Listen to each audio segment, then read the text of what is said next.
Hello guys.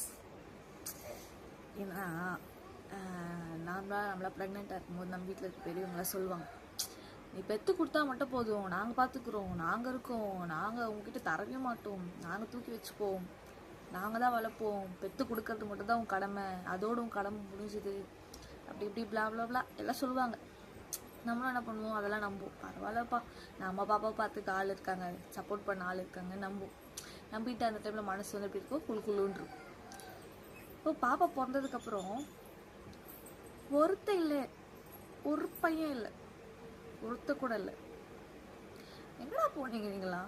சொன்ன வாயில எங்கே போச்சு? அப்படியே நீங்கள் வீட்டில் ஆள் இருக்கும்போது தூக்கி வச்சுக்கிட்டாலும் 10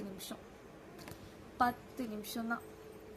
அதுக்கப்புறம் ரேஷ்மா ரேஷ்மா ரேஷ்மா வா, குழந்தை அழுகுது, தூக்கு தூக்கு தூக்கு தூக்கு. ஏன் அதுக்கு முன்னாடி எங்களுக்கு வச்சுக்க தெரியாதா? அதுக்கு முன்னாடி பாப்பா அழுதுட்டு தான் இருந்துச்சு. அப்போ அழும்போது மட்டும் ஏன் குழந்தை அழுது, தூக்கிட்டு வா நாங்கள் பார்த்துக்குறோம், தூக்கிட்டு வான்னு வேண்டியது. 10 நிமிஷத்துக்கு மேலே உங்களால் முடியாது. அப்புறம் ரேஷ்மா ரேஷ்மா ரேஷ்மான்னு கத்த வேண்டியது. அது நாங்களே பார்த்துப்போமே. என்ன சொல்ல வரேன்னா, ப்ரெக்னெண்ட்டாக இருக்கும்போது எல்லாம் சொல்லுவாங்க, நாங்கள் பார்த்துக்குறோம், நாங்கள் இருக்கோம், எல்லாமே நாங்கள் செய்வோம், அப்படி இப்படின்னு எல்லாம் சொல்லுவாங்க. இப்படிலாம் ஆசை வார்த்தை காமிப்பாங்க.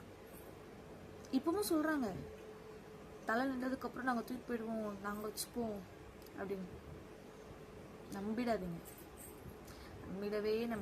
நம்ம குழந்தைக்கு எப்பவுமே நம்ம தான்.